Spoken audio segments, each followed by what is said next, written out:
ẹ bá mi kí ilé mi mo ti kẹ́sọ̀ jáde. Community. Ìfọwọ́sowọ́pọ̀ kí agbára ra. Community. Òṣùṣù ọwọ́ kí eríkọ̀ ra. Community. Unity in diversity. Community. Okun ilé mi. Okun community.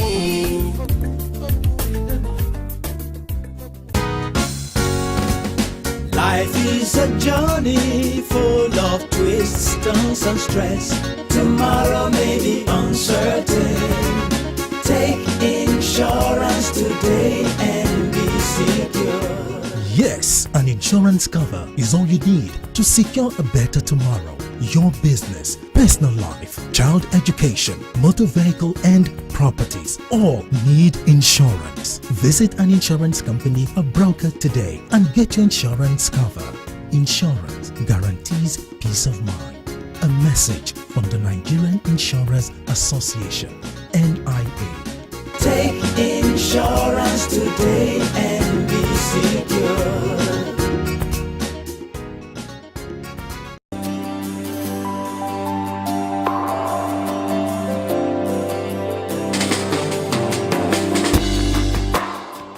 My name is Dr. Yaqeen Abduiiah Habeeb. I was born in Ayegunlegbede, now in Ijumu local government. In those days, it was just Kaba division as part of the northern region. By then, there was no state. We used to have region then. Ayegunlegbede was a rural setting when I was born. The rural setting, the major occupation that we had there was farming. And my father was a farmer, in addition to being a leader in the mosque. He was an imam. He was also a preacher. So we spent most of our time in the farm. We used to have a very big farm. My father had a house, a 2-bedroom house in the farm. So we used to go to the farm on Saturday. We stay in the farm till Thursday. Then we'll come back to the village on Thursday, be at home for Friday. Then Saturday we return again. I also went to school in Ayegunlegbede. It was then called Kaba Division Joint Education Community School. And that's where I went. In those days, we spent 7 years in primary school. So the first time I went to school, I completed primary 1, primary 2. Then my father did not believe in the education standard at that time. He therefore withdrew me from school. That really, what are they teaching you? I was then at home for 1 year. Fortunately or unfortunately, my dad traveled at a point in time. And before he came back, it was the time when the new academic session was starting. I think that time it used to be something like January. So before he returned, I went to an uncle of mine and I asked him to help me talk to them at school that I want to return to school. We did that, so I returned to school. The uncle gave me a shot. In those days, we used to have a shot for our physical training. And at the back of the shot, they normally write PT, meaning physical training. So he gave me that shot. I had some money which I used to buy other uniform. And the money, I derived it from killing an antelope in the farm. That time my father traveled. So we have very large cocoa and coffee farm. So I was working in the farm and I saw an antelope moving. So I try and move close to the antelope. It stopped. I moved close. Then it moved forward.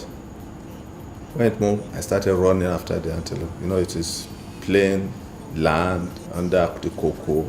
There was no bush, nothing. And I ran after it, and I killed that antelope. That was what was sold, and from the money of that, I bought uniform. Started my school again from primary 3. In fact, when my dad returned from his journey, he found that I've gone back to school. He went back, he met the head teacher then, that no, I should go back to primary 1 if I have to actually go back to school. The head teacher said, no, I was in this school when this boy did his primary 1 and primary 2. He's good enough to be in primary 3. So my father eventually left me alone. So I went ahead, completed the primary school. Normally in those days, when you are finishing primary school, people normally take form to write common entrance and write exam to colleges and secondary schools. So in those days, I also tried to get form. I did some labor to get money to buy the form. Told my dad that I was going to write examination for secondary school. And he then said, what for? Why do you want to go to school? Who will train you? When I had not found out that it appears my father was not ready to send me to school, I then said, yeah, I will get scholarship. But he did not buy the idea. So I sat at home, I was at home, going to the farm for 3 years. By that time, people that I went to primary school with, they've reached their 3rd year in secondary school. They were already in 4th 3 then. I recall those days when those classmates of mine, whenever they come home and we shake hands, they always make a jest of me. They say, see your hand, how hard. So a person goes to the farm, you hold cutlass, you hold a hoe. Normally the hand is very tough, So they always make jest of me. But believe you me, those jests strengthened me. Those jests became inspiration for me. Because I then said, I am going to get on with my life, and I will get past even those who are making jest at me. So it appears there was no opportunity for me to ever leave the village. So one day I planned to say I was going to leave that community.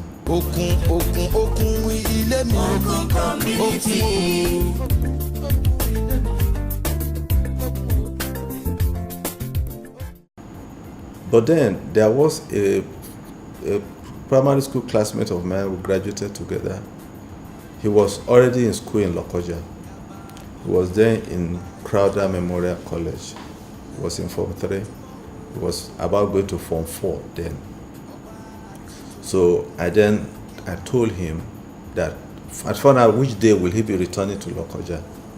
He told me a particular Friday. In those days, it is only on Thursday that you have vehicles passing through Ayikunlegbede to Abugi.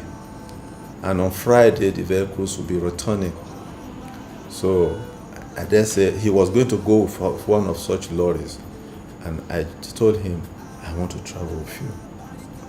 So as the vehicles, they were coming, late in the evening, I then enter one of such vehicles. It was late in the evening that I entered one. In the entire community, nobody was aware that I've left the community. That day we got to Kaba. The vehicle did not proceed beyond there, so we slept in Kaba. So the second day in the morning, we proceeded to Lokoja. Then, where my former classmate was staying, was a house of somebody from our community. So I went along with him. I joined him in that place, just a single room apartment. So I slept just in the sitting room. So by the second day, the man called me and said, "I'm sorry, I cannot accommodate you. So you have to go and look for somewhere to live. I have never been to Lokoja before. I need nobody in that whole environment."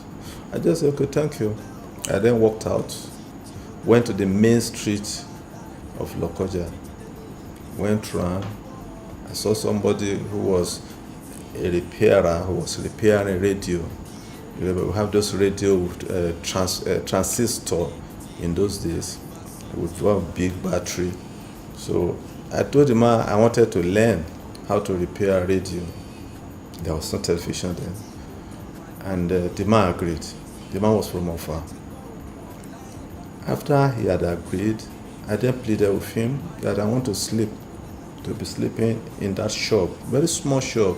It was hardly, I'm not sure it was, the width is more than this chair. He said, "How can you sleep here? How can you live here?" I said, "It's okay for me."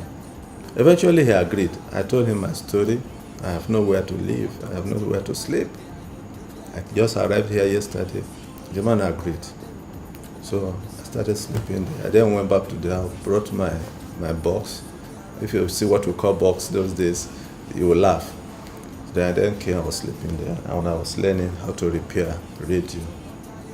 I was there for almost 3 months. Within those 3 months, I've learned how to repair radio. I was very good already at it. The seniors that I met there who had spent over a year, I was better than them already. And every time he always insulted them, said, "This boy that came shortly is better than you." And then I appealed to him then that he should allow me 2 days every week.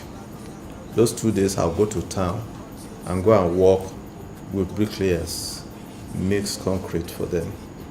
They pay me. So whatever I earn for that 2 days is what I use to feed for the next week following that. And I recall those days, if I want to take something like gari, soak gari inside water, I take my spoon as I'm taking it, I'll take just a cube of sugar. That's the only thing I'll have to take this, and I'll just dump the sugar a little bit inside water. I'll sip the water from the sugar, then take my gari. That's the way I lived in those days. So after some time, after that 3 months, I decided to, for what reason or the other, I just decided, okay, I was going to work. I had already knew this business somehow. So I left that place, went to a place called Shintaku across River Niger, and went at the ferry, stayed there for some time. It was then even at a hotel, but I refused to sell alcohol. So one day I fasted, and in the afternoon I said, I want to go to the mosque. My boss said, "Why will you have to go to the mosque?" I just said, "Please let me just go." You know, on my way to the mosque, I then had an inspiration. And the inspiration was saying, "Go to Lagos, go to Lagos, go to Lagos." So I prayed, I came back. Immediately as I arrived, I told my boss, "I'll be going to Lagos at the end of this month." It was then the month of August. "What are you going to do in Lagos?" I said, "I will go to school." "Which school? Who will train you?" I said, "Don't worry." I said, "I have a mission. I have a Jamaat, an Islamic organization." I said, "They will train me." He allowed me. Eventually, at the end of the month, he paid me. I left, came to Lokoja. From Lokoja, boarded a vehicle to Lagos. The driver also was curious about such a small, tiny boy going to Lagos alone. "Do you know Lagos?" "No." He took care of me. I got to Lagos, got to where I was going. Those days, I just remember there's an address, 418 Itumagba Avenue. We used to receive some communication from the mission house there. That's all I knew, nothing beyond that. But eventually, luckily, I got there, safe. You know, I met them there, I discussed with them there. From there, I became a houseboy. So I was a houseboy for about a year. From there, I found my way in Ghana. I was in Ghana for 3 years. I did some theology there. Then I came back to Nigeria. By that time, I've lost 8 years. So my mates were already in the university.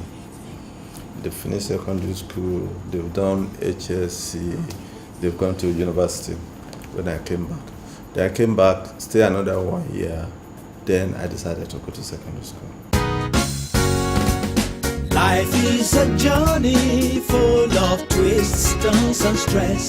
Tomorrow may be uncertain. Take insurance today and be secure. Yes, an insurance cover is all you need to secure a better tomorrow. Your business, personal life, child education, motor vehicle and properties all need insurance. Visit an insurance company or broker today and get your insurance cover. Insurance guarantees peace of mind. A message from the Nigerian Insurers Association, NIA. Take insurance today and be secure. Sent myself to school. So there, in school, when I got there, I was already a little bit matured then. So when I got to secondary school, I spent only 7 weeks in Form 1 and I was promoted to Form 2. And that's how I started. I had the secondary school days very nice. It was beautiful. I was doing very, very well as far as academic was concerned. I was leading every subject. So I finished, got Division 1 distinction, went to School of Basic Studies, then of Kwara State College of Technology, where I did Cambridge A-level, did very well, went to the university. In fact, my parents got to know later I was in the university. I didn't discuss anything with them. It was somebody who told them somehow that your child is already in the university. So in the university it was tough. The first year was a very, very tough one because I had no sponsor. Nobody was going to take care of me. So I'll be in the class in the morning up to something around 2 o'clock. From 2 o'clock, I will leave the school, go to the town. It was Zaria. I then go to Samaru, go to Congo, or go to Tudunwada and go and look for many jobs to do. So I did that for 1 year. But you see, God can be so kind. Despite all that suffering, I was the best student in the entire Ahmadu Bello University for that year. I was the best in performance.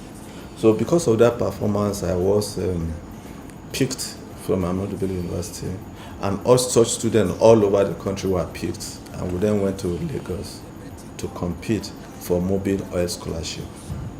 So we had 3 days assessment, written, verbal, socialization, and water fume. After 3 days, we left, and 8 of us got the scholarship. So the remaining 2 years in the university was therefore sponsored by Mobile Oil. Then I came out with first class. So because of the first class, the university refused me from going for my NYSC at the state I was posted to. I was posted then to Bendel. There was Bendel State then. So they refused to release my call-up letter. Then they returned it, got another call-up letter for Kaduna State. There I did my orientation in Kaduna State. At the completion of the orientation, the NYSC posted me to Kaduna Polytechnic to teach. Ahmadu Bello University insisted I must come back to Zaria. NYSC also insisted they have the right to post me to wherever they like. Ahmadu Bello University said, okay, you have no problem. They have no problem. You have right to post him to wherever you like. We also have right to accept or reject people you have sent to us. By that time, they sent about 200 coppers to Ahmadu Bello University, and they sent all of them back. They returned them to Kaduna. I said, we don't need copper this year. So when the office there saw that it was a major issue, they said, thank you very much. If because of one person you are going to return 200, please come and take your letter and go back to your Zaria. So I then became a graduate assistant in the same department that I have just graduated from. So that's how I started academics. It was not my choice to be an academician, but at that time, Mobile was willing to employ me because they trained me. Ahmadu Bello University was so ready to employ me. It was then a choice between which job should I take. If I go to Mobil Oil, I will make money. I'll be very rich. They pay very well. But if I remain with ABU, I will be academically sound. And I decided I think intellectual is better than money. So I decided to stay with the university. Did my master's, remained a lecturer. I was fully employed. But later I left there for University of Ilorin as a lecturer. Lectured there for some time. Started my PhD program. Then left the bank, the university for the bank. Before I started my PhD, I'd already had an admission from Birmingham University where I wanted to do my PhD.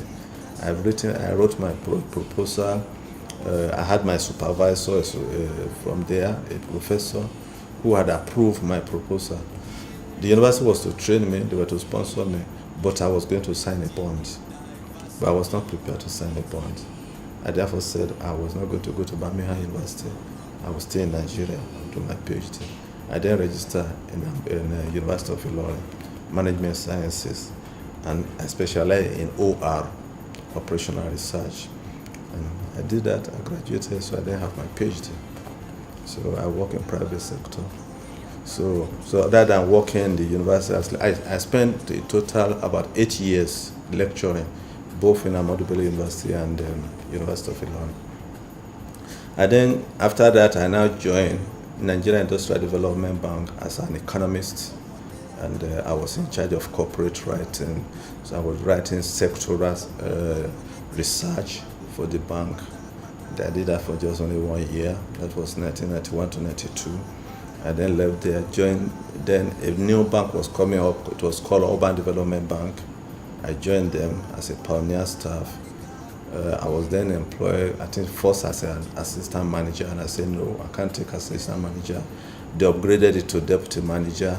I then took that, but after 3 months, they saw my worth and they promoted me to full manager.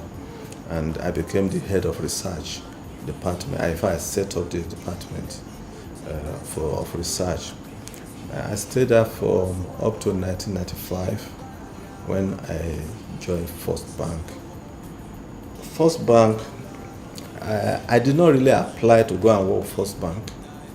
A friend saw an advertisement and felt I was qualified, and it was even he himself that wrote to application on my behalf.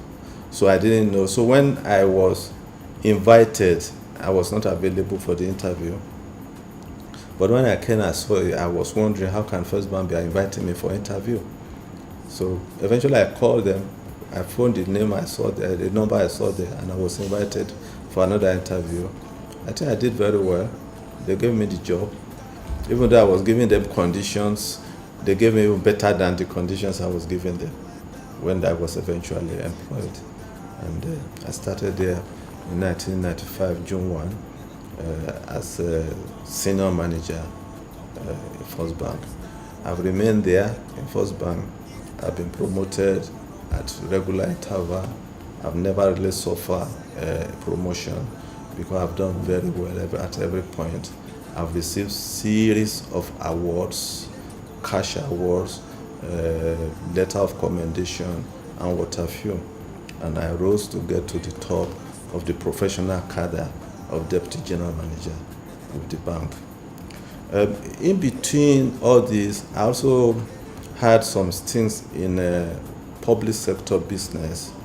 In 1994, when Abacha set up the Constitutional Conference, and they now move into committee mode, there was the Committee on Revenue, Mobilization and Fiscal Committee, which was to discuss the revenue allocation part of the Constitution. All of them, they didn't know what to do because they didn't have the knowledge of revenue allocation. But before that major constitution conference, there were pre-constitutional conferences in different states.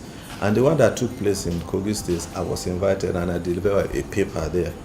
And there was one minister then, Makele, he was then Minister of Steel, so he was there. So when they were now wondering who will help them to be their resource person, he said, I saw a young man who delivered a lecture sometime in Lokoja, and they were looking for me. Luckily, they came across a friend of mine who said, I know him, he's my friend.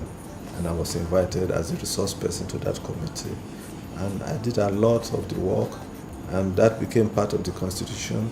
And the formula we derived that time was what Abacha used throughout his time. Then the second one was then when I was invited to work with the Minister of Industry, Chief Kolachi Amodu, in 2001. I joined him as a special assistant. And my major job was technical special, so I supported him on all technical areas. So those were the two times when I had time to serve with government. So in terms of working experience, I think those are some of those things I've done. Now, talking of Okun land, we've suffered over the years, because the only basic industry that we have in Okun land has always been that of education. You see people that almost all they do is that they were teachers. So you see our people only going to teacher training colleges, and they hardly go to anything beyond that. Only few of them actually, many went to university really, and when they even go to university, what do they come? They come and they work in the ministries. So there are no industries of any note. We don't have government presence, federal government presence. If you get to Kaba today, which was that is essentially the major capital of Okun land, there was a branch of Ahmadu Bello University there, which was College of Agriculture. You would have thought that by now it will have become a full-fledged university, but it has never been. There's no single university, despite the fact that the industry that we even have in that place is education. There's no single, any serious tertiary education in that area. So because of that, it won't be surprising that we are generally poor there. We are no business. We are not very good maybe in businesses, because that's not our training. So it's essentially agriculture as well as education. And you can hardly see any agro-ally industry even in Okun land. So it is sad that where we found ourselves. Away from home, across all the globe. Community. Ẹ̀bà mi kí ilé mi mo ti kẹ́sọ̀ jáde. Community. Ìfọwọ́sowọ́pọ̀ kí agbára ra. Community. Òṣùṣù ọwọ́ kí eríkọ̀ ra. Community. Unity in diversity. Community. Okun ilé mi. Okun.